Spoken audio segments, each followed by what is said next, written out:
Hoje o Mesa Marcial recebe o William Golô Freitas, mais conhecido como Golô. É um faixa preta, sexto dan de judô. Está aí há 30 anos lecionando, né, transmitindo judô.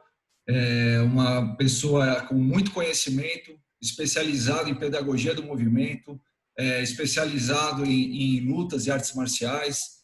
Eu quero agradecer, Golô, você pela sua presença, pelo seu interesse mais uma vez aí com a gente. Muito obrigado.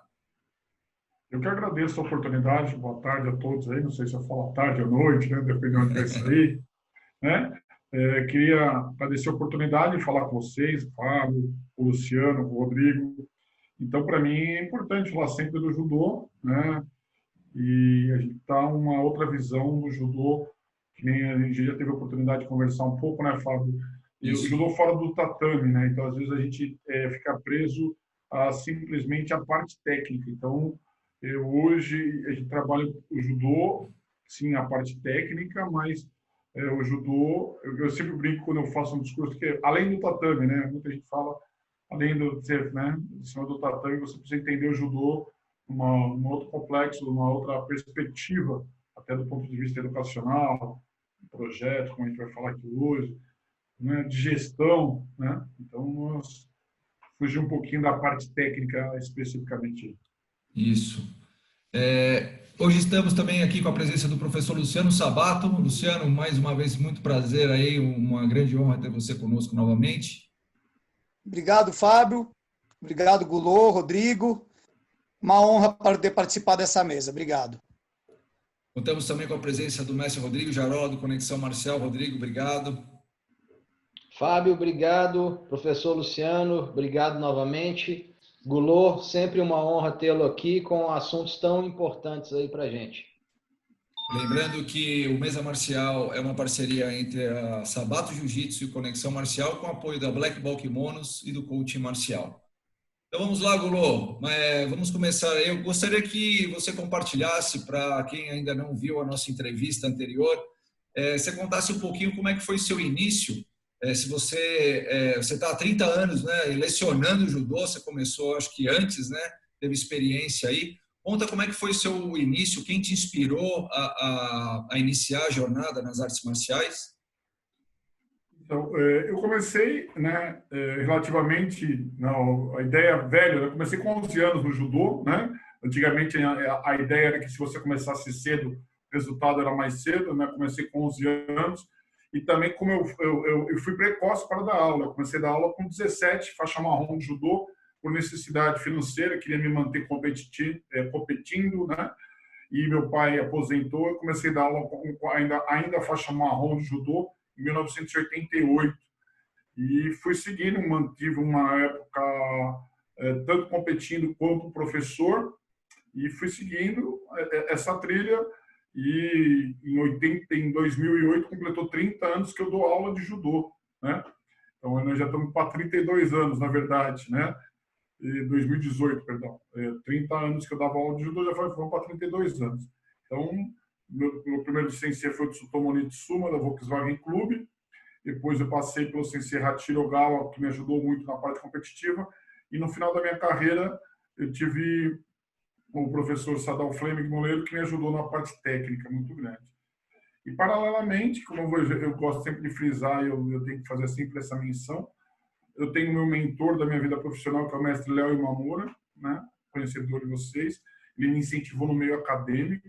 Então, eu sou professor universitário há mais de 18 anos, por ele ser o maior incentivador. Essa parte de gestão de academia, de gestão de pessoas, eu fiquei 4 anos com ele aí na monitoria, sendo assistente dele na FEFISA. Depois, ele, por motivos do Wing Chun e profissionais, ele largou o meio acadêmico. E eu fiquei lá de 2000 até 2015, quando fechou a FEFISA. Em 2010, eu montei uma pós-graduação em lutas e artes marciais, que nós mantemos até hoje. Começou com o Gama Filho. Hoje nós estamos com o Estácio, com a Sukururskis também, e o Léo faz parte do nosso grupo, né? Então, eu segui por esses dois lados. Para o meio acadêmico, eu tive que fazer uma especialização em treinamento do esportivo e um mestrado em educação física na pedagogia do movimento, porque foi uma necessidade acadêmica você ter mestrado para lecionar. Então, eu segui nesses dois lados, pelo meio acadêmico, que eu mantenho até hoje com uma pós-graduação, e do meio do judô, que hoje eu sou faixa preta sexto dan de judô. Então, consegui manter tanto a parte de tatame quanto o ponto de vista acadêmico. Lulu, fazer uma pergunta, não sei se básica, né? Eu queria saber o seu entendimento do que é ser faixa preta para você, Lulu. Eu entendo assim, né? Na verdade, se a gente pegar a tradução, por exemplo, no Japão, Shodan é início do Dan, né? Então, o japonês, ele fala muita coisa. No Japão, se você pegar a raiz do Japão, eles, no judô, tá? Estou falando especificamente. Eles têm a faixa branca, a faixa marrom e a faixa preta. Então, eles não têm kills, eles não têm verde, amarelo, laranja, roxo, o judô tradicional. Então, por que eles não falam? Né? A pessoa fazia 2, 3 anos de judô, aí já pegava marrom, depois, porque eles falam Shodan, é o início do aprendizado, né? Sho, né? Depois é Nidan, que é de 2, Sandan e Ondan. Então, eles chamam de Shodan, porque é início. Né? Então, eles não falam Eidan, né? Ou Ichidan, né? Não sei. Então, eles falam de aprendizado. Então, eu entendo que a gente, como faixa preta, a gente sempre tem o que aprender, né? Então, eu acho que é uma construção do conhecimento, né? Eu brinco muito, pessoal, a gente sempre tem o que aprender, né? Como nós comentamos, eu não dou aula igual quando eu dava aula em 1990, é impossível, né? O conhecimento de judô meu tem que ser maior. Então, quando eu comecei a dar aula em 1990, que eu fui faixa preta, meu judô é outro, então eu tenho que melhorar, você tem que aprender. Então, eu acho que o faixa preta de judô, ele como um todo, né? Estou falando de judô até porque é o que eu conheço um pouco mais. Então, você tem que buscar sempre o conhecimento, sempre o melhor. Então, eu entendo que o faixa preta vai construindo o conhecimento, né? Então, como usando o termo do japonês, Shodan. E, Gulô, eu vi recentemente, né, que eu não sei se eu estou enganado, se me corrija se eu estiver enganado, que agora o Judô Gulô ele se transformou numa associação, é isso? Associação Desportiva e Cultural de Judô.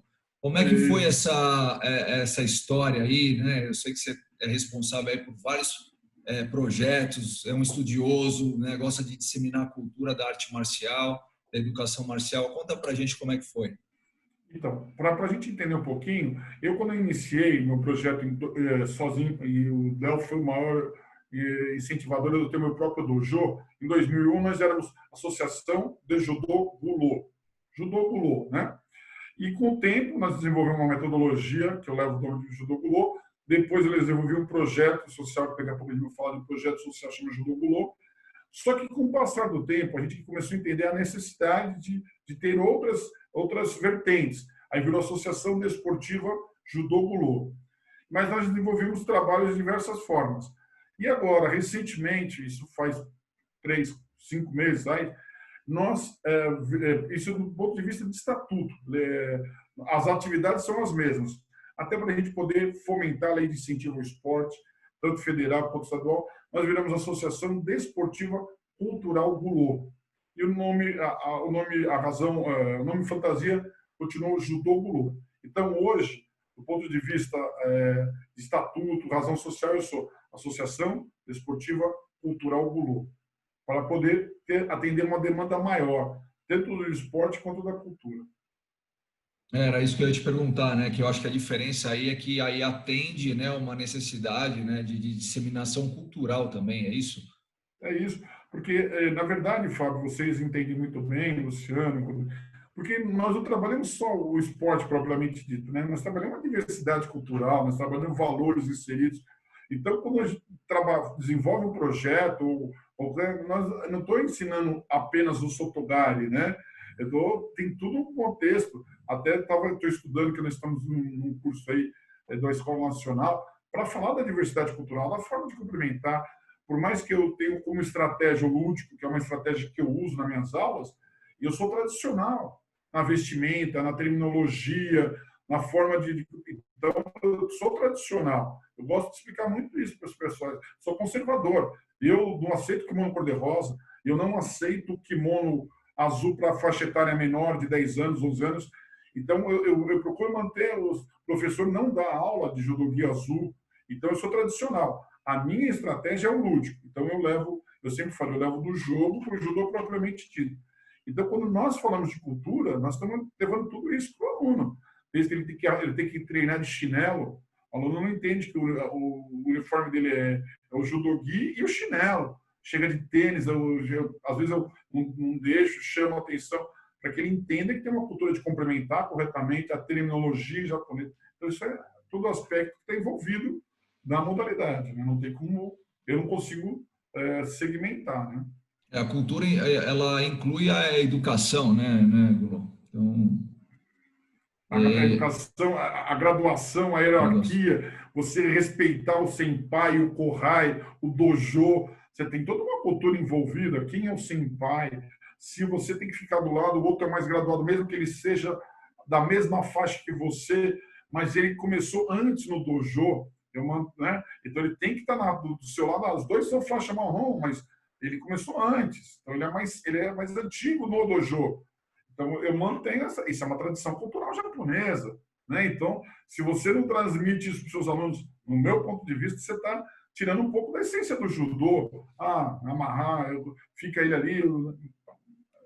Coisas que estão ligadas, né, do meu ponto de vista. Não sei se o Luciano tem alguma questão, Lu. A minha próxima pergunta é com relação aos seus projetos. Vou aproveitar esse gancho, William, para saber um pouco mais dos projetos que você tem realizando. Você vem realizando muitos projetos. Queria que você compartilhasse aí com a gente quais são os seus projetos, qual é o foco, principalmente agora, né, nessa situação nossa aí de pandemia global, que você tem feito bastante movimento, venho acompanhando e sou seu fã aí pelo que você vem desenvolvendo. Nós estamos dentro do mínimo que a gente consegue, a gente está tendendo a fazer o possível, né? Em 2010, a gente resolveu fazer um projeto de associação de responsabilidade social, né? Até porque o judô trouxe muita coisa para nós, do ponto de vista financeiro, do ponto de vista de vida. Conversei com meus professores e nós vamos começar a fazer projetos. Cada um doava um pouco de tempo. Em 2010, nós começamos a fazer projetos sociais. Qual que era a ideia? A gente não tinha uma noção como atender, então a gente sempre fez com instituições parceiras, para saber, vou ficar perguntando quanto se o cara necessita ou não, renda familiar, eu acho muito delicado. Então, eu faço um projeto dentro de uma instituição. Então, eu comecei com o Lar de Pequeno Leão, passei por Maximiliano Kolbe, hoje eu estou no Lar de passando pelo Lar de Maria, hoje eu estou na Aldeias Infantis SOS e estou no projeto lá no Núcleo Betânia, em Itapevi. Então, na verdade, a gente sempre linkou a associação com uma instituição e desenvolvemos o judô lá, não só o judô, nós falamos a parte técnica da coisa, mas fizemos. Então, nós acabamos desenvolvendo essas ações. E eu tenho uma felicidade que desde 2015 eu consegui captar recursos da Lei de Incentivo ao Esporte. Então, nós criamos projetos, então eu estou há 5 anos recebendo Lei de Incentivo ao Esporte pela Lei de Paulista, que é do ICMS. Eu consegui agregar algumas marcas como a Honda, Atacadão, e hoje nós estamos com a Cacau Show. Então, nós tivemos a felicidade de organizar bem o projeto e tem grandes marcas. Então, com isso, a gente fornece, aí os profissionais passaram a ser remunerados, nós temos uma estrutura melhor, de tatame, de judogi, eles têm taxa de eventos, então nós conseguimos fazer algumas ações nesse sentido. Então, nós estamos indo para o 6º ano de projeto, e o projeto, efetivamente, ele não é só, como eu falei, o judô. Então, a gente tem as ações, fazemos reuniões pedagógicas. E nesse momento de pandemia, a dificuldade é muito grande, porque eu tenho meu dojo particular. Então, você consegue, por exemplo, eu estava discutindo aí outro dia numa live com um amigo, você tem acesso a dar aula online, você tem algumas coisas que você consegue passar recurso. Mas aonde que nós estamos, não tem, cara. O cara não tem acesso a computador, o celular dele não tem dados móveis para você mandar uma aula online. Então, você não é simples. O projeto aqui em São Bernardo é pós-balsa. Você chega de balsa, que é no Riacho Grande.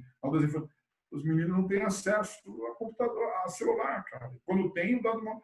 Então, é uma outra realidade. Então, a gente discute ações, né? Fiz algumas arrecadações de alimentos, a gente faz algumas ações que dentro do possível que a gente consegue para poder manter eles ativos, mas é uma realidade, é um mundo paralelo, né? Na verdade, quando nós discutimos esses projetos, é um mundo paralelo. Então, na verdade, o judô é muito mais uma válvula de escape para eles, é uma ação social realmente, do que realmente detecção de talento. Então, eu sempre falo, vai ter um outro talento, mas, na verdade, a nossa ação é muito mais trazer o lado humano, o desenvolvimento humano, ele poder ir num evento. Você não, parece brincadeira, né? O Luciano, o Fábio, o Rodrigo, às vezes eles vão a um evento, a primeira coisa que eles perguntam se vai ter lanche. Parece que é bobeira, não, mas não é. Você falou assim, ó, arrumei a condução, mas vai ter lanche? Então você já começa a associar que o lanche é fundamental. Eles, não é eles entrar só no ônibus e trazer eles para competir, que é um negócio muito legal. Mas quem tem lanche? Então não é uma situação que nós estamos em área de vulnerabilidade, né? Então áreas com que a ação social precisa ser feita. E o judô é somente uma ferramenta, né? Por isso que a gente tem que estar lá na frente com uma cultura, com o desporto, para a gente poder ver que estão um pouco assistidos, né? Essa região a periferia, enfim, está tendo dificuldade. Né? O Gulô, Fábio, eu tenho uma pergunta. Esse projeto, as pessoas que recebem auxílio, ajuda desse projeto, eles têm que ser praticantes ou esse projeto pode ser estendido à família, a amigos, ou a pessoa tem que ser a pessoa para receber esses benefícios, essas ajudas, ela tem que ser praticante da arte? Quando você diz ajuda dos outros da ação social. Ajuda de alimento, do que for necessário, então, assim, de higiene pessoal. Então, Luciano, nós normalmente fazemos prioridade pela demanda são os alunos, mas sempre um ou outro acaba levando para o tio, para o primo. Então, na verdade, o primeiro foco quando nós fazemos alguma ação, é para os alunos, que nós temos 50 lá, porque senão a gente não consegue entender. Mas um ou outro até abre mão, fala, não, sensei, eu tô tranquilo. Aí o outro fala assim, posso levar para minha vizinha? O que a gente sempre faz, Luciano, é fazer um cadastramento, né? Até porque Então, a gente tem um cadastro, vamos atender 30 famílias com cesta básica. Então, a gente tem 30 famílias. Então, faz uma prioridade, porque normalmente, Luciano, a gente tem, nos dois polos que a gente tem, nós temos alguém da comunidade. Então, ele sabe um pouco da realidade da comunidade. Então, sabe que está precisando um pouco mais ou um pouco menos. E também tem uma coisa que constrange muitas vezes, parece bobeira, Luciano, e às vezes fala, que assim, sem citar nomes, a menina está numa situação ruim, e a gente sabe, a menina engravidou, pagou o judô, é uma situação que pode ocorrer, né? E às vezes se oferece alguma coisa, ela fica com vergonha de pegar em todo mundo, então você tem que levar num dia separado, porque você tem uma situação, eu não tiro foto entregando, até eu tiro do mantimento para quem doou, eu mostro que nós fizemos, até como uma prestação de contas, mas eu particularmente, não tiro foto entregando, porque às vezes você pode constranger, a pessoa já está numa situação de receber, então às vezes eu falo, você precisa? Não precisa, não. Aí você está sabendo para outra pessoa, você quer que eu leve na tua casa? Você consegue levar em casa? Não, pode deixar que o seu, depois eu entrego. Parece bobeira, Luciano, mas é um detalhezinho que... Tem, não, sim. É diferente. Não, a gente atende o que a gente consegue, eu sempre falo. E foi muito legal, Luciano, nessa época, eu converso muito com a minha esposa, porque nesse tempo de quarentena está todo mundo tentando fazer alguma coisa diferente, se reinventar em todos os sentidos, né? A gente ficou até um ponto de referência aqui no meu condomínio. Tem umas roupas aí, posso levar? Porque começamos com um mantimento, traz. Tem um carrinho. Então, vira e mexe, tem alguém trazendo alguma coisa aqui em casa. E se chegar uma pouca. É engraçado que uma pessoa ela falou assim: ela trouxe roupa de menina e de menino. E a menina estava grávida do menino. Pode deixar. Não, deixa tudo. A menina falou: pode deixar aquilo tudo que eu arrumo gente para doar. Então, leva carrinho, boneca, brinquedo. Tem brinquedo? Traz aqui. Aí eu tenho uma doblô, eu ponho aqui na doblô, espero encher e levo lá. É o que a gente pode então, fazer, Desculpa, Gulo, a gente pode ajudar, se a gente quiser ajudar. Lógico. Isso é interessante. Então, quem quiser ajudar... Não, se você quiser, depois eu deixo os contatos da conta da associação, ou o local eu vou buscar. Se você quiser centralizar no seu dojo, em algum lugar, eu vou com a Doblô e busco, entendeu? Isso aí faz, pô. Teve gente que falou assim, pô, como que eu levo? Eu falei, não, deixa aí, faz sua arrecadação que eu vou buscar, já fui retirar em casa. Teve um outro que falou, prefiro, não consigo levar, vou transferir para a conta da associação, eu presto conta. É o que a gente pode fazer, é o mínimo, cara, né? Que a gente tem que pode fazer, mas é isso que nós fazemos, cara. Eu aceito doação de kimono, eu faço repasse de kimono usado, então vira e mexe, a gente faz uma doação de kimonos. Né? Então, o cara está com aquele kimono trançado, que ainda dá para usar, ou ficou pequeno, te repassa. As ações que a gente chama de responsabilidade social, né, Fábio, né, Luciano? Isso é fantástico, Gulô. Depois a gente vai colocar, inclusive hoje, depois que você me passar os endereços, a gente coloca aqui embaixo no vídeo, já fica aqui a divulgação, a gente vai se falando e vamos fomentar isso daí, que é uma ideia fantástica, tem muita gente precisando, né? E uma iniciativa fantástica aí, Gulô. Parabéns de antemão. Né? Eu agradeço. É o mínimo que nós temos que fazer, né? Eu entendo assim, Luciano, eu acho que eu falo. Se a gente fala de desenvolvimento humano nas artes marciais, a gente tem que entender o desenvolvimento humano de uma forma do ser integral, né? Não só do ponto de vista físico, técnico, né? Então, eu vejo muita gente discutir, falando, o desenvolvimento integral, não adianta a gente querer... Eu queria fazer... A gente faz algumas observações, porque quando a pessoa vai numa situação de área de risco, você vai ver que é outro mundo, é um mundo paralelo, cara. E não adianta, se você não entender isso, o cara fala assim, vamos lavar água com sabão, pô, tem que fazer. Desde que ele tenha água potável em casa, cara. Desde que ele tenha água. Porque a água que ele tem é para ele beber. Meu, não pensa não. O esgoto, o saneamento básico passa no pé do camarada, amigo. Então, não adianta a gente achar que fica isolamento. Um quarto desse que eu estou aqui, ficam 6 pessoas, cara. 7 pessoas. Então, é uma realidade que não dá. Eu não estou polarizando a discussão política, não estou falando. Vocês não estão entendendo esse viés. Eu estou falando de desenvolvimento humano. É um mundo paralelo. É diferente, cara. Então, e é esquecido, né, Golô? A gente passa e não. Muitas vezes a gente passa por aquilo, mas nem se atém a ter o cuidado de olhar e falar, nossa, olha isso daqui, olha a situação dessas pessoas, né? É verdade. E Luciano, às vezes algumas coisas, a gente foi fazer uma ação lá no cara.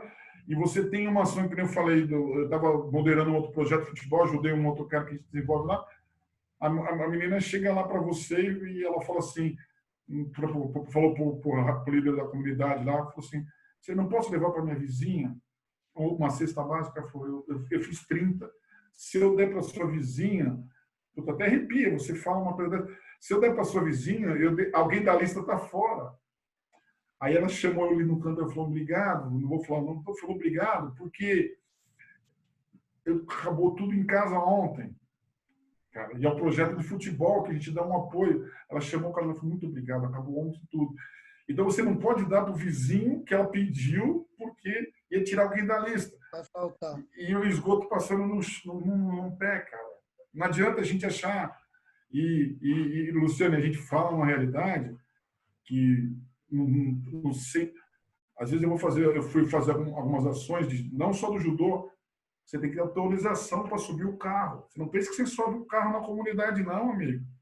A gente acha que está longe da gente isso aí. Está mais perto do que a gente pensa. Eu cheguei com o carro, os caras que dominam a biqueira, o cara foi olhar o que eu ia fazer. É que eu estava com o cara da comunidade. Você não pensa que você sobe lá, não. Eu lá, você entra, meu vidro do carro fica aberto.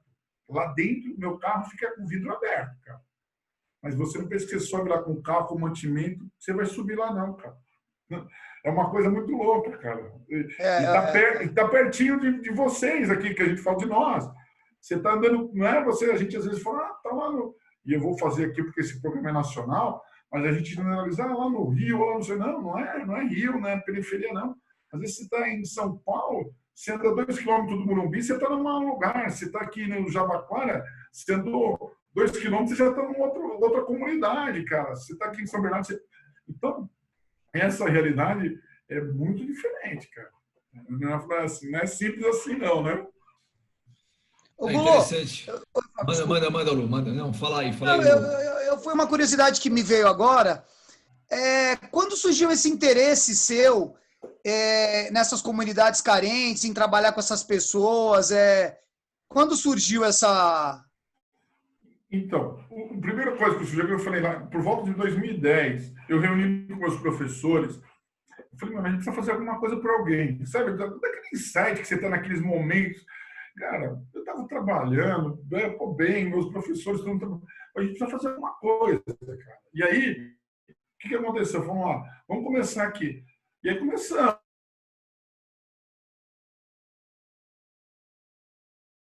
E travou aqui para mim. Aí a gente começou a sair um pouco dos grandes centros. Travou? Não, agora foi.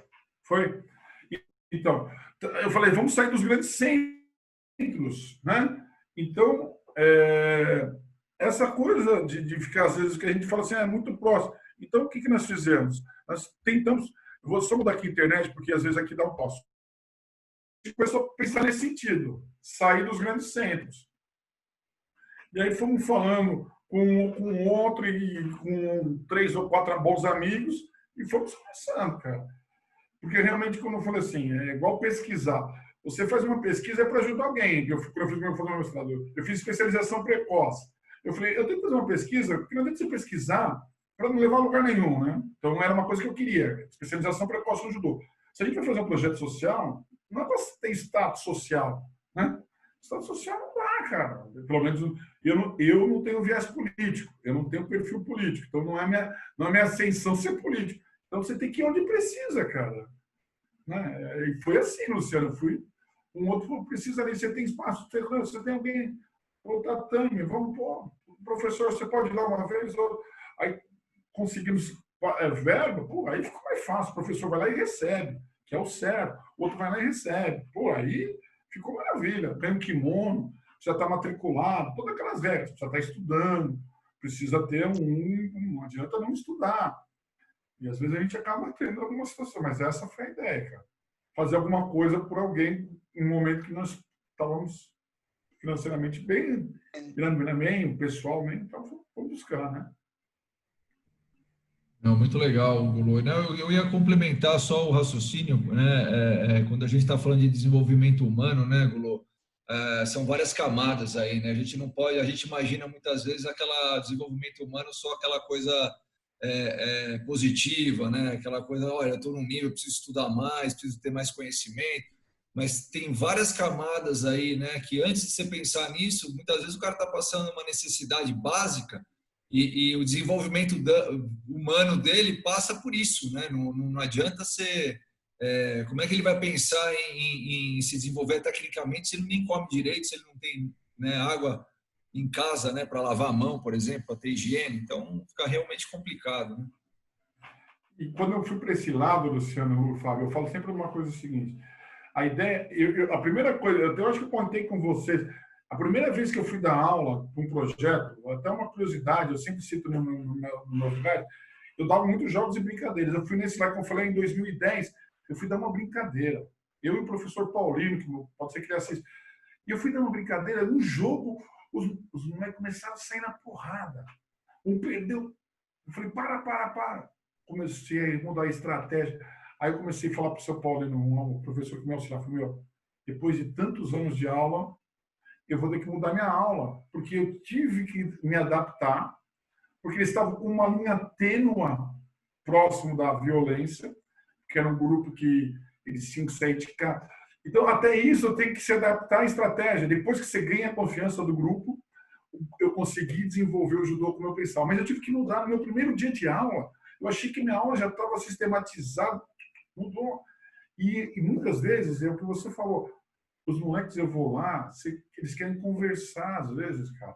Eu ensino uma técnica, mostro um movimento, uma passagem no chão, o resto é conversar, é bater um papo. Sensei, como que você está na escola? Porque, cara, é uma coisa muito louca. Às vezes você fala assim, mas não vou ensinar igual hoje, às vezes é conversar no sentido de entender algumas coisas, cara.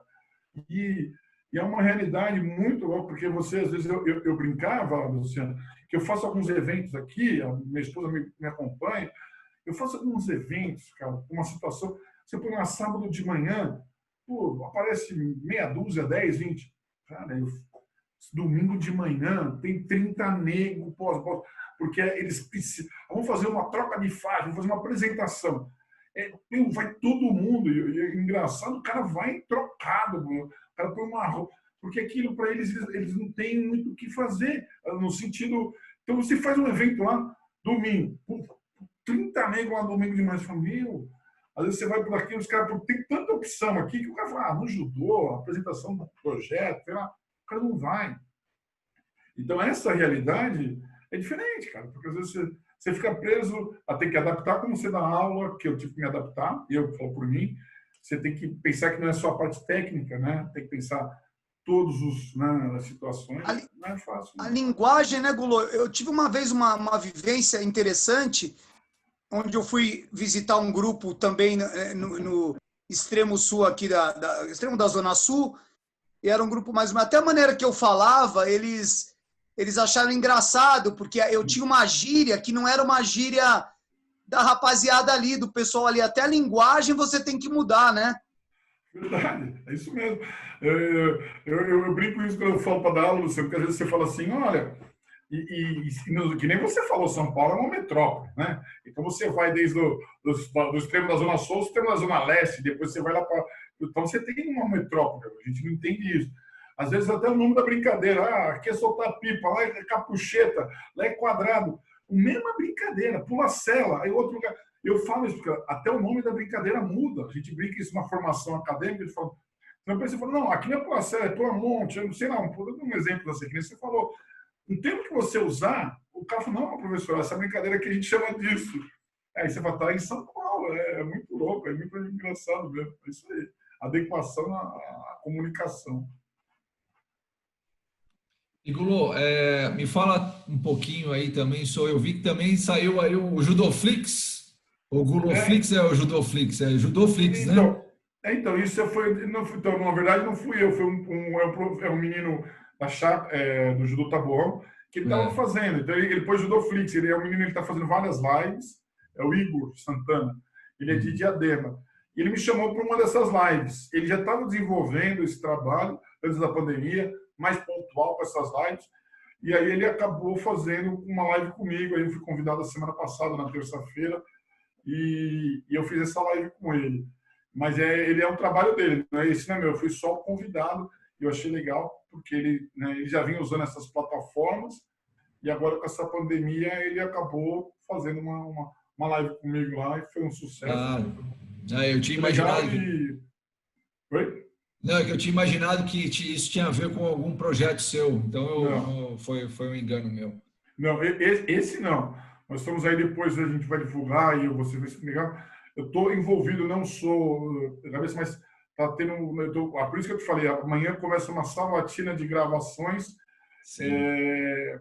da Escola Nacional de Judô. Eles estão lançando um curso inédito, é bacana, até depois o pessoal vai acompanhar, vai ter lançando aí, de curso de professores de judô. É muito bacana, viu, Fábio? Assim, muito legal, porque eu estou falando de um ponto, mas a gente procurou, na linha até que a gente seguiu, vai abranger tudo, desde como montar um projeto social, perfil profissional, como dar entrevista.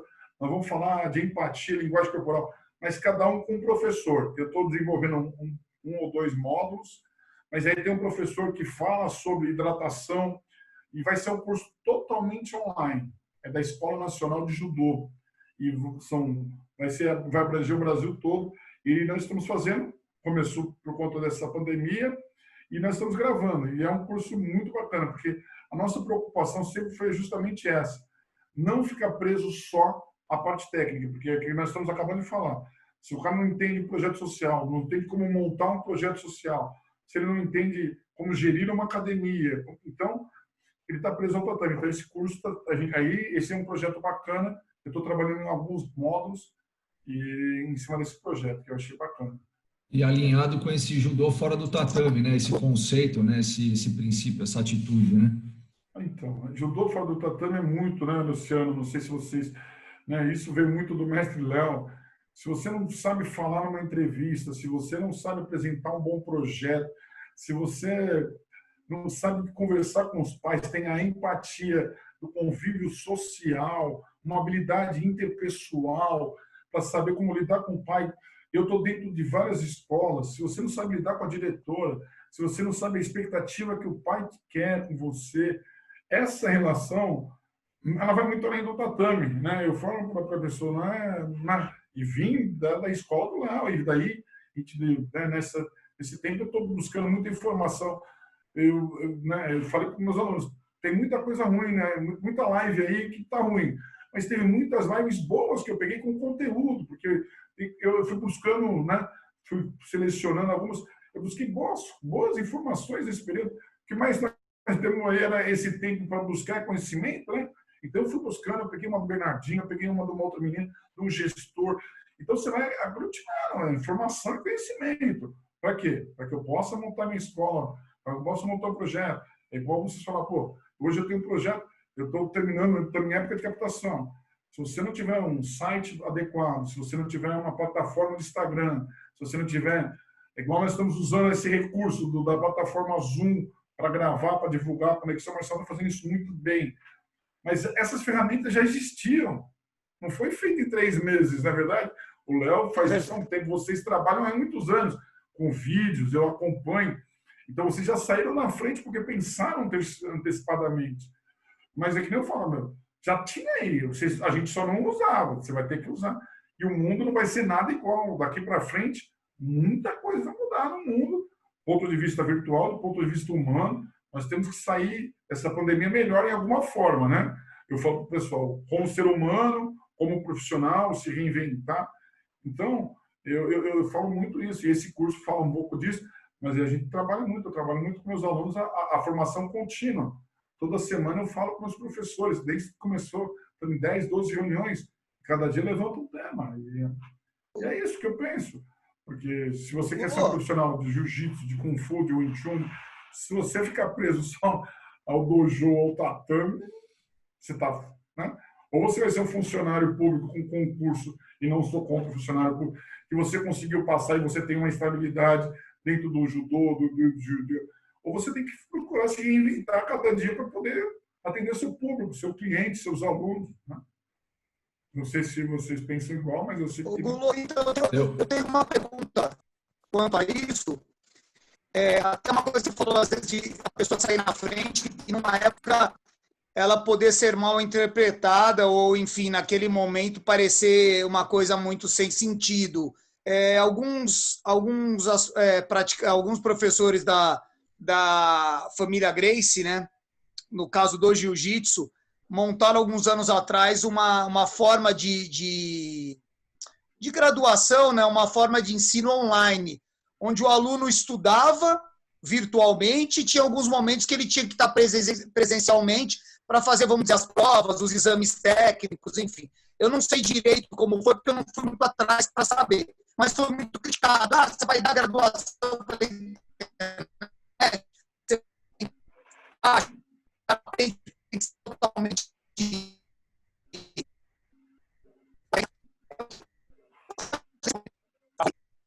Picotou para você também, Fábio, picotou um pouco. Sim, repete, Lu, por favor, que falhou na hora da pergunta, veio picado. Não sei se para mim deu uma picada também, mas eu entendi a pergunta um pouco, a ideia. Pode responder ou não? Pode falar, Lu. Então, Lu, deixa eu só falar. Eu vou ligar aqui. Tá bom. Aguardo. Dá uma pausa. Repete a pergunta só para poder o pessoal gravar. Eu vou repetir a pergunta, Por favor. Pode falar.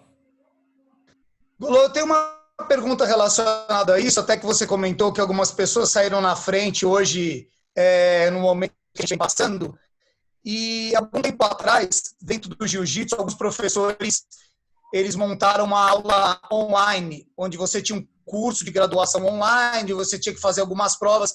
Eu não entrei muito a fundo nisso para conhecer, mas era um sistema assim, onde tinha aulas presenciais, poucas, e tinha o resto de aula online. E hoje está super através desse problema. Pode ser que a gente tenha um mundo muito mais virtual, de ter que ter mais aulas virtuais do que coletivas. Enfim, eu queria saber como você enxerga isso, essa questão hoje de usar essas ferramentas para arte marcial, que não eram usadas, e foi mal visto pela família Gracie, que colocou isso como projeto. Então, eu vou falar do que eu vou falar. Estão me escutando bem? Tranquilo? Então, tá bom. Eu sou fã da família Gracie porque eles inovam sempre, eles são pessoas que pensaram além do futuro. Isso, estou falando da família principal, eles têm uma visão. Eu detalhadamente desse curso eu não sei. Por exemplo, eu tinha alguns cursos, Luciano, que eu via, a gente até criticava, intensivão do taekwondo na Liberdade, teve uma época, não sei se vocês escutaram, forma-se faixa preta em 1 ano, enfim. Então a gente até questionava, o pessoal vinha no meio acadêmico, o que você acha, Gulô? Não sei, 1 ano, formar faixa preta, enfim. Mas hoje, se o curso for bem estruturado, tiver boas ferramentas, eu não vejo problema. Não, talvez seja um faixa preta, mas só para você entender como funciona, eu falei isso para o pessoal há um tempo lá, porque não sei se você lembra, numa época tinha o Body System, é um sistema de luta. E como que eles faziam a avaliação? Porque eles dominaram o Brasil inteiro.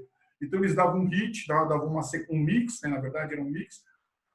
Você tinha que fazer aquele mix, gravar, mandava para eles, e eles avaliavam se o seu mix está bom. Você falava assim, não, Luciano, ok. Você subia de nível, fazia aquele mix 3 meses, eles mandavam outro mix, você gravava. Então, eles conseguiram utilizar a ferramenta em nível nacional e produziram bem por uma época. Hoje o Body System não está tão em alta, mas conseguiram produzir. Eu acho que se for uma coisa fundamentada, estruturada, eu acho perfeitamente aplicável. O que a gente não pode ter, uma situação que nós falamos de agora, você não ter conteúdo. Você não tem um critério de avaliação. O que eu sempre falava nas minhas avaliações, Luciano, eu tenho uma metodologia de aula, o Fábio teve lá, eu tenho um programa para faixas que nós desenvolvemos. Então, meu faixa azul, ele desenvolve algumas técnicas que foi criada no programa e faz um kata. Eu tenho para cada faixa, com os anos eu vou ajustando, converso com os professores. Então, no Judô Gulô, a gente tem um sistema de avaliação e critério, por enquanto, tudo presencial. Mas eu vejo isso com bons olhos. Eu acho que tudo que é sistematizado e tenha critérios, eu gosto muito. Não acho que a falta de critério é ruim. Eu não vou respeitar, dou uma faixa para aquele porque o Luciano, eu gosto do Luciano. O Fábio é feio, eu não gosto do Fábio. Eu sempre brinco, você tem que ter um critério. Você pode falar assim, eu não concordei com o seu critério, mas eu vou falar, meu critério é esse para todo mundo. Se o cara é bonito, gordo, magro, feio, japonês. Então, é um critério. Então, se eles realmente estruturaram, conhecendo o nível deles de entendimento, a família profissional do jeito que eles são, eu acho que é uma coisa perfeitamente aplicável. Cara. Não digo que você vai formar um faixa preta à distância, mas para uma avaliação ou para uma outra graduação, desde que ele mostre, vai uma outra aula presencial executar a técnica, eu particularmente, do ponto de vista pedagógico, acho viável. Ainda mais agora que nós vamos ter que ter um plano B para tudo, né, na verdade. Mas se eles se anteciparam, você vê, talvez eles tenham um instrumento muito diferente. Eu gosto da ideia, desde que nós falamos para você, que tenha conteúdo e critério. Eu acho que isso é uma relação com o professor importante. Você acha, Gulô, que isso é o futuro aí, o pós-pandemia aí das artes marciais seria teria essa tendência, né, de trabalho? Eu acho que vai crescer o mundo virtual. Eu acho que isso veio para ficar. Quem não usava essa ferramenta vai começar a usar mais. Mas eu sou muito do ser humano. Eu acho que tem gente que vai querer ir para academia, cara, pegar no kimono, bater papo. Eu falo que vai passar e vai lotar as academias de novo. Quem estava um pouco melhor organizado, do todo ponto de vista financeiro e tudo, que superar esse tempo, Fábio, vai voltar. Vai voltar. Acho que o mundo virtual veio, as plataformas veio, você vai ter sempre um plus ou uma situação diferente. Mas eu sou muito do lado humano, cara. Então, como você, nós estamos falando do projeto social, o moleque quer te abraçar, cara. O moleque quer pegar no seu kimono. No jiu-jitsu, o cara quer fazer um rola, cara. Então, o cara que sente essa necessidade, principalmente das lutas de agarrar, que eu vou falar da minha, o cara vai voltar. Talvez vai precisar demorar um tempo para ganhar essa confiança, talvez vai ter esse determinado... Lógico que todo mundo vai ter um distanciamento, vai ter a higienização, mas quando voltar e adquirir a confiança, eu acho que volta. É meu ponto de vista. E vai ter, sim, ó, um material virtual, um material pedagógico. Você vai ter que usar essas plataformas, elas vieram para ficar, mas eu sou o que vai voltar.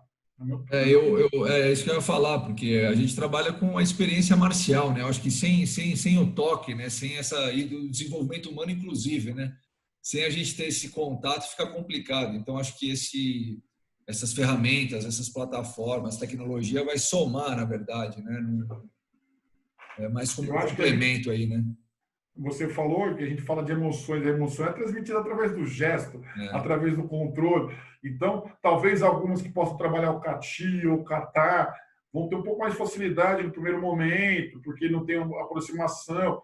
A nós que temos o agarrar, né? Então talvez tenha um processo um pouquinho mais longo. Mas volta, cara. Eu acho que desde que o aluno, que você conquistou, queria ganhar confiança em você, volta. É o que eu acredito, não é que eu só espero, não, é o que eu acredito. Não, perfeito, Golô. E com relação à parte, tem algum projeto, Golô, relacionado ao atleta de judô, por exemplo? Você está dizendo eu ou você, no geral? Você. Então, hoje, 20% da minha academia ela é voltada para o rendimento. 80% é para a prática, né? Então, hoje eu tenho 20% envolvido no rendimento. Eu vejo do esporte como um todo, das lutas do judô, o rendimento vai ser o mais afetado. É o meu ponto de vista. Isso eu converso com os amigos da educação física. Por quê? Você vê, imagina o jiu-jitsu, o judô, o patrocinador. As empresas hoje elas acabam entendendo o esporte, não o rendimento, não como uma ferramenta útil. Você vai ter que bancar viagem, você tem um custo muito grande. Não que eu seja contra, eu sou a favor, mas hoje eu vejo que cada vez mais, eu falo por mim, cara, o judô cada vez mais taxas. Você tem taxa para participar de competição, o cara tem que pagar a taxa da minha mensalidade, do meu dojo, aí você tem alimentação, você tem roupa, ficou caro, cara. Ou o cara tem um patrocinador particular, ou não sei. Então você tem uma situação muito ímpar para a competição. Então hoje, o cara que quer competir na minha academia, eu incentivo, ajudo na parte de periodização, eu ajudo na parte dicas, faço treino. Mas eu sempre falo, pai, você vai ter um investimento financeiro que não tem como mensurar. Eu sou academia do dojo particular. Hoje as prefeituras cada vez mais estão quebradas por toda a situação, ainda mais pós-pandemia. E não é só pandemia, não vamos falar que são 3 meses. Cada vez menos clubes investindo no judô de rendimento. Você tem um outro. Então, na verdade, cara, o rendimento no meu dojo é 20%. Mas eu trabalho. Eu tenho 3, 4, 5 atletas lá, mas é o patrocínio, cara. É o moleque que se vai... O que eu consigo é uma bolsa na escola, ajuda um pouquinho diminuindo, que o moleque lá, ele usa o nome da escola e a escola diminui a porcentagem, o pai consegue pôr aquele dinheiro no judô. Então você acaba tendo assim, mas o judô, a realidade é outra. Quando ele chega no auge da seleção, a seleção investe. Mas aí você vai pegar o N desse tamanho. Para você chegar numa seleção, você tem que estar entre os 20 melhores do Brasil. Aí você coloca o universo que ele tem que vencer para chegar entre os 20 melhores do Brasil. Até lá, a estrada é longa, cara. Então, hoje, o meu foco é o judô, realmente praticante, né? A criança, adulto. Eu tenho muito adulto praticante de judô, cara. Eu até brinco, os caras antigamente que o judô tinha que começar a... Não, eu tenho pai de aluno, eu tenho pessoas adultas que vão praticar como uma prática de atividade física, como prazer mesmo, cara, de fazer. E aí, no meio do caminho, você tem um outro talento que fala, quero competir, eu tenho investimento, vamos embora. Aí nós vamos incentivar. Mas eu vejo com dificuldade a competição no cenário brasileiro, né? Difícil. Ô, Gulô, eu tenho uma pergunta relacionada a isso. Eu conheço um pouco do judô porque eu sou professor de jiu-jitsu, né? Mas eu pratiquei judô só quando muito garoto. E uma necessidade que você falou agora que eu achei interessante da questão de ter senhores, pessoas assim praticando judô como ferramenta para a vida, enfim, praticar. Você pensa, se você tem ou pensa em alguma aula voltada a um público um pouco mais velho, porque é uma ferramenta que eu penso em utilizar no jiu-jitsu, sabe? Abrir uma turma acima dos 40, não sei, pessoas que querem desenvolver, mas tem medo de se machucar, tem medo de sofrer muitas quedas e de repente não conseguir seguir aquele caminho. O judô pode ser adaptado para essas pessoas. Eu, por exemplo, vou fazer 45, eu quero fazer judô, mas tenho minhas limitações físicas de ser muitas vezes projetado ao solo de diferentes maneiras. Dá para a gente adaptar e ter um bom judô? Com certeza. Você matou a charada, Luciano. O nosso problema, que diferencia muito, é as projeções, é as quedas. Isso é inevitável. Mas você tem a adequação, você tem a entrada de golpe só, você tem a luta do solo do judô e jiu-jitsu, são muito próximos. São da mesma família, judô e jiu-jitsu vieram da mesma linha, muda muito a regra, só as regras praticamente, uma outra técnica diferente. Mas é adaptação. O cara pode fazer o ulticome, o cara pode fazer a parte de ginástica, o cara pode fazer a parte de solo. E, eventualmente, ele vai ter uma projeção ou outra. Mas se você foca, como você falou, esse público, o cara tem 50 anos, mas ele quer fazer aquela... E eu tenho um público bacana para esse. Eu já estou criando. E o que eu faço é essas estratégias. Então, por exemplo, você tem experiência. Então, pô, Luciano, tranquilo. Mas chegou uma pessoa com menos experiência, uma das estratégias que eu adoto é isso aí, ó, mais ulticome, mais entrada de golpe. Ele projeta, não cai. E uma outra randori, um treino livre, que a gente chama randori, né, o treino livre, eu ponho com uma pessoa graduada, bem graduada. Eu não ponho como estratégia 2 faixas brancas, Luciano. Eu não ponho um faixa azul e um faixa branca. Porque o nível, então, você é faixa branca, você tem lá os seus 40 e poucos anos, é iniciante. Eu vou pegar um faixa preta mesmo, um faixa marrom, falar, vai lá com o Luciano. Então, o cara já tem entendimento, domínio sobre a projeção, sobre a técnica. São essas estratégias, mas, eventualmente, o cara só faz mais a entrada e faz a movimentação do solo. Então, eu acho que é sensacional. E tem que combater as projeções. Né? Porque a gente vê que o mundo está ficando cada vez mais velho. As pessoas vão vivendo mais e estão nascendo menos pessoas. Né? Então, a tendência é que a gente fique um planeta mais velho, com pessoas mais velhas e que vão querer praticar alguma coisa muitas vezes mais velho, né? A pessoa, às vezes, o trabalho diminui, ela fala, agora eu quero praticar o que eu sempre tive vontade de fazer, vou fazer uma luta, vou fazer uma arte marcial. Perfeito. E eu acho muito legal, e eu falo assim, Luciano e Fábio, que nós estamos ficando uma população mais velha e mais saudável, cara. Hoje, cada vez mais, as pessoas estão se preocupando com alimentos mais saudáveis, com a hidratação, com alimentos menos gordurosos. Você tem uma camada da população, principalmente naquela época, que não está nem aí. Mas você vê cada vez mais, vi de mercado, vi de ter programas de televisão, pessoas caminhando mais, hidratando-se mais. Então, a tendência é, como você falou, a pessoa procurar uma atividade física, um exercício físico, e cada vez mais hábitos saudáveis, para poder ter uma vida mais longa, mais longínea. Então, é importante entender isso. De repente, ele vai querer usar as artes marciais para que isso seja uma ferramenta. E aí, o que nós conversamos aqui durante esse bate-papo? Se o cara não se antenar a isso, achar que o judô é tradicional, queda, projeção, você está perdido. Eu falo isso para os caras. E eu hoje, eu já não quero ficar fazendo naguear o tempo inteiro, cara. Eu já não quero cair. Imagine para um cara que chegou lá e essa era a ideia antigamente, né, Luciano? Você que é mais antigo. O cara chegava lá, vou derrubar o cara. Peraí, você vai derrubar o cara? Você quer um aluno ou você quer que ele vá embora daqui a uma semana?